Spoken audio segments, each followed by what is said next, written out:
Cuidado con el tema de los valores y las convicciones, ¿eh? Cuidado con el tema. Aún cuando la situación de Argentina es gravísima. La situación de la economía argentina. Y yo quiero hablar de eso hoy también. Porque el título del editorial de hoy es, cortito, se acabó la joda. Se acabó la joda. Y antes de quejarte por el impacto del título, Majul, ¿cómo decís esa mala palabra? Y lo pones en un título. Déjame que te explique de manera muy breve y sencilla qué significa la palabra joda. Joda significa situación complicada, contradictoria en sí misma, que conlleva problemas de difícil solución. Nada más y nada menos. No tengo retorno, ¿eh? Ahora sí. Y cuando decimos se acabó la joda, la vivada, la chicana, la ventajita e incluso tu quintita ideológica y la mía incluso, te encuentres de este lado de la grieta o del otro lado de la grieta, lo decimos, lo digo hoy, porque la situación económica, social y también institucional no da para más. No da para más. Ni para tonterías baratas, ni maniobras para mojar el pancito en el tuco que quede del poder. Ahora te voy a decir todo lo que mojan el pancito en el tuco que queda en el poder. Ah, llegó Federico Andajasi. Gracias, Federico, por venir. A vos. Hacía tiempo que no te veía. Me va a gustar escucharte hoy, y analizar. Tengo una teoría un poquito... Yo te diría que podría ser andajasiana. Si mirá no, que... Bueno. Pero bueno, vamos a ver, qué sé yo. Más allá de la razón, por la construcción. Yo enseguida te voy a dar como ejemplos noticias de las últimas horas, que habla de la joda, la ventajita, la chicanita barata. Una es la de Alberto Fernández cuando pide revisar contrato por contrato los últimos nombramientos de pase a planta permanente del Estado. Y cuidado, que no sé quién tiene razón en esta discusión. Lo vamos a analizar. Otro ejemplo de las últimas horas. Roberto Baradel, diciendo que las clases en marzo del año que viene tienen que empezar. Tienen que empezar. Después de volver loca a la gobernadora María Eugenia Vidal, lo que no sería tan grave como volver loco a los niños que no fueron a clase durante decenas y decenas de días. Ahora tienen que empezar. ¿Por qué? Ahora y antes no. ¿Por qué? A ver. Lo mejor es que empiecen siempre, que haya clases siempre. Otro ejemplo, el mismo Baradel, y creo que Hugo Yasky también, ahora me dirán ustedes, producción, llamando a un paro nacional de maestros mañana por un conflicto que está circunscrito a la provincia de Chubut. ¿Por qué? Otro ejemplo de chicana, ventajita, la mecha corta de Grabois. No se entiende el contexto. La maquinita a la que le quiere dar Roberto Fernández, el sindicalista de la UTA, para generar consumo hoy y una nueva devaluación a fin de año. No lo digo yo, lo dice Fernández, Roberto. A los sindicalistas del Estado que exigían un bono antes de la victoria de Alberto y ahora dicen que son responsables y no lo van a pedir. Solo porque el Frente de Todos ganó y Macri no va a estar. Perdón. Será porque es una decisión responsable, pero ¿por qué antes sí y ahora no? No sean incoherentes, no sean ventajitas, no sean chicaneros. ¿Y saben por qué? Porque la cosa está muy complicada. ¿Y por qué creo que todavía hay mucha gente que sigue la joda? O para explicarlo de otra manera, que hay gente que sigue viviendo y hablando como si las elecciones no hubieran terminado. Para las personas normales las elecciones terminaron, Y te voy a contar una pequeña anécdota. Hoy en mi programa de la tarde, de CNN, se me ocurrió preguntar, a través de mis cuentas de Twitter y de Instagram, ¿crees que la economía va a repuntar el año que viene? Acaba de llegar Guillermo Oliveto hablando de economía y de consumo. A ver, fue una pregunta sencilla. Hola, Guillermo. Hola, Luis. Saluda a mis compañeros, Cecilia y Hugo. Hugo, atención con el tema Scioli, Sí, tengo y atención con el tema Lula también, y con lo que pasa con Florencia Kirchner, que hay novedades, y Lázaro Báez. Ahora te voy a preguntar, déjame que no quiero perder el hilo. Por supuesto. Yo hice esa pregunta porque yo supongo que todos los argentinos, yo soy uno, tenemos expectativas positivas, esperanza. No quiero que a Alberto le vaya bien porque me cae más simpático o menos simpático. Quiero que le vaya bien para que nos vaya bien a nosotros. Es lo natural. ¿Y sabés que casi todas las respuestas que recibí en las redes sociales estaban atravesadas por la grieta de uno y otro lado? Es decir, por el prejuicio que tienen antes de la expectativa. Nadie opinaba en base a un razonamiento más o menos lógico. Hay economistas que dicen, che, yo no tengo confianza. ¿Y por qué?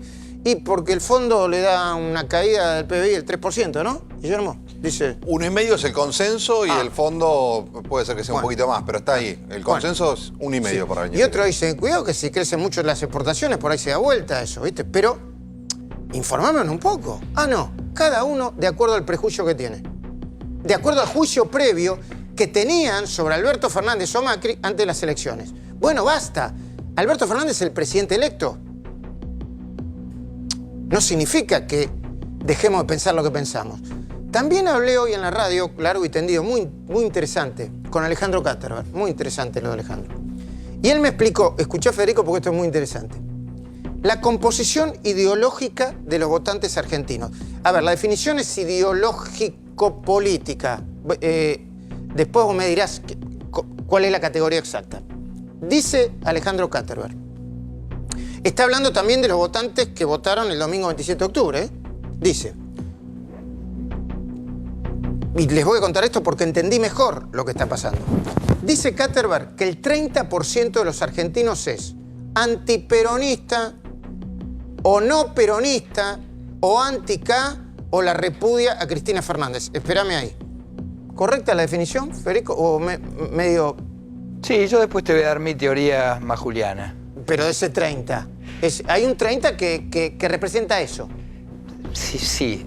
Históricamente uno podría decir que sí. Sí, o sea, atraviesa otro... Me parece que somos herederos de una grieta muchísimo más antigua. Ok. Dice Alejandro Katterberg que hay otro 30% cuya ideología es fundamentalmente estatista. Le podés agregar, o cristinista, o antimacrista, si te gusta más el término. Quizá no sean las categorías correctas, pero es para que se entienda. Estos 2/3, mirá qué interesante, ¿eh? Esto es puro consumo, esto es para el consumo. Dice Katterberg, lo tiene medido. Están hiperinformados, hiperideologizados. Tienen posición tomada y la expresan todo el tiempo. Y aparentemente es difícil moverlo de su lugar de pertenencia y sus creencias previas. Y acá viene lo más interesante. Después hay un 30%, menos politizado, menos metido en cada detalle de la cosa pública, que no mira habitualmente programas políticos ni escucha radio con información. Bien, paradójicamente, este último tercio, en estas últimas elecciones, fue el que le aportó el triunfo a Alberto en primera vuelta. El mismo que antes le había aportado el triunfo a Macri en 2015. El mismo tercio que determinó, si seguimos la línea histórica, el triunfo de Menem, el de la Rúa, que en algún momento alcanzó lo que representaba Sergio Massa, llegó al 20, pero el tercio que dicen que hubiera tenido alternativa federal si no hubiera implosionado antes de llegar a su máximo rendimiento. Hasta aquí me siguen. Hola, José María Campañolo. ¿Cómo va? Bien. Muchas novedades judiciales, ¿eh? Algunas, sí. Acaban de liberar a... No, acaban de decidir la eventual liberación de Lula y hay una que tiene que ver con Scioli que me gustaría que analizáramos cuando Hugo Machiavelli la termine de presentar. ¿Sí? Bueno, pero volviendo a Alternativa Federal. Algún día les voy a contar la historia de por qué Alternativa Federal no prevaleció. No voy a hablar de nombres, se lo voy a decir bajito. Fue por una pelea tremenda entre dos de sus integrantes más representativos. Tremenda la pelea. En una cena. Una discusión alrededor de una cena. Esa cena iba a ser el bautismo oficial del espacio. La discusión fue tan grande que implosionó. Alrededor de Cristina, la discusión. No importa. Volvamos al eje de la cuestión. Se acabó la joda en la Argentina. Y la joda se acabó cuando el 12 de agosto, después de las PASO, el peso se devaluó más del 30% en 24 horas. y estallaron todas las variables económicas y los precios en el aire.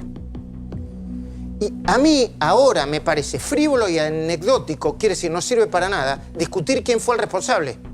Si Macri, que no vio venir el palazo electoral que recibió y por lo tanto no pudo anticipar una medida preventiva como la del 28 de octubre... El supercepo. Exactamente. No pudo evitar semejante evaluación en tan pocas horas, o si fue el mercado, porque el temor a lo que pudiera hacer, o lo que pudieran hacer, con la elección casi ganada, Alberto y Cristina con la economía del país. Esas son las dos teorías, ¿no? Sí. ¿Importa ahora saberlo? Para mí... Te diría que ya es cosa juzgada, Luis. Hay que trabajar sobre lo que hay ahora. En esta emergencia. Estamos en una emergencia complicada, Sí, claro. ¿no? Bueno. Culparse mutuamente a esta altura es una tontería. Y seguir jugando a la guerra de ultracristinistas versus ultramacristas es suicida. Esto no quiere decir que no defendamos nuestros valores. Lo que pasa hoy con Scioli y con Milagro Sala, que lo quieren sacar a todos, no quiere que se investigue nada. A mí me sigue haciendo ruido y lo voy a denunciar en tanto tenga los argumentos y los datos para hacerlo. Porque de aquí al 10 de diciembre, Macri, si no quiere que la crisis se profundice más, va a tener que hacer parte del trabajo sucio que todavía se resiste a hacer. Doy un ejemplo, como subir las retenciones al campo. No sé en qué medida. Pero aunque nadie lo diga, los equipos de Alberto se lo están pidiendo. Macri todavía no está decidido. Pero evidentemente, si eso sirve para que la economía despegue, alguien lo va a tener que hacer. Y también porque Alberto, para hacer lo que de verdad tiene que hacer, sin plata, porque no tiene plata, y sabiendo que una emisión descontrolada podría llevar a la Argentina a una hiperinflación, lo están diciendo los principales analistas, va a necesitar de Macri y de los diputados y senadores Juntos por el Cambio para que se aprueben las leyes que precisa urgentemente. Hay en el núcleo duro del tercio anti-K, antiperonista, no peronista, como le llamen, y también en el núcleo duro de los antimacristas, gente que me hace acordar a, creo que se pronuncia así, Hiro Onoda. Después buscar la foto histórica de Hiro. ¿Alguien sabe quién es Hiro Onoda? Nadie sabe. ¿Vos sabés quién es Hiro? Ahora yo te voy a decir quién es y vas a saber quién es. Yo tampoco sabía que se llamaba así, pero cuando me contaron la historia, buscá la foto que debe estar en Wikipedia. Creo que se pronuncia así, es un japonés, Hiro Onoda. Era un oficial de inteligencia del ejército imperial japonés. Nació en 1922 y murió el 16 de enero de 2014, hace poco. ¿Ya sabés quién es? A ver. Mirá. A pesar de que la Segunda Guerra Mundial terminó en 1945, Onoda no se rindió sino hasta 1974. Pasó, ¿cuántos años? Casi 30 años escondidos, sobreviviendo en las selvas filipinas. ¿Sabes ahora, no? ¿Te acordás? En una isla estaba, creo. Sí. Una historia apasionante. Hoy me lo puse a ver porque quería hacer la... Es que no se había enterado que había tenido la guerra. Claro. Me puse a ver la metáfora, la lógica. Es una historia, vos la tenés que usar, ¿eh? Yo escribí un cuento que es esa misma historia acá durante la guerra de Unitarios y Federales. Ahí está. ¿Eh? ¿Pero existió ese Onoda en Unitarios y Federales o lo imaginaste? No, es un tipo que terminó en un sótano. Sí. Bueno, después te cuento. Onoda, espero que se pronuncie así, fue el penúltimo militar en rendirse después de la Segunda Guerra Mundial. Porque hubo otro, un taiwanés, Teruo Nakamura, que pasó, en la historia con menos estridencia. Pero la historia de Onoda es apasionante. Porque para mí remite a muchos que hoy todavía parecen estar atrincherados pasados revoluciones. Vos hablas con mucha gente y dices, che, ya pasaron las elecciones el 27 de octubre. Lo que no quiere decir que yo me empiece a besar con mi adversario, me empiece a enamorar y tener sexo con mi adversario. No, eso no quiere decir, pero ya pasaron las elecciones. O lo que es peor, sacando alguna ventajita de la nueva situación de posguerra. Onoda quedó al mando de una pequeña patrulla. Te voy a contar los datos así como los recuerdo.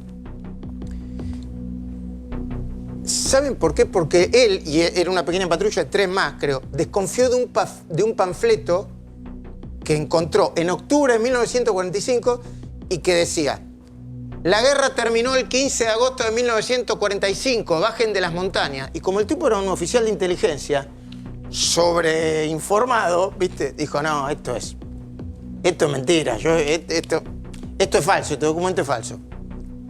El tipo creyó que el panfleto era falso. Recién en 1974 un librero lo encontró y lo llevaron finalmente a Japón. Hay libros y documentales sobre su biografía. Onoda murió hace poco, a los 91 años, en 2014. Pero yo hoy tengo ganas de decir, hey muchachos, la guerra terminó. Y no es que yo no tenga mis convicciones y mi pensamiento. No quiere decir que voy a dejar de pensar lo que pienso. Pienso lo mismo. Pienso que hay que seguir investigando la corrupción. Pienso que los votos no dan impunidad. Pienso que hay que seguir con detenimiento las causas judiciales. Pienso que hay que denunciar los abusos y sesgos autoritarios que pueden estar larvados o ser muy evidentes, en especial en alguna parte del frente de todos. Pero sí es bueno que nos demos cuenta que esto no da para más.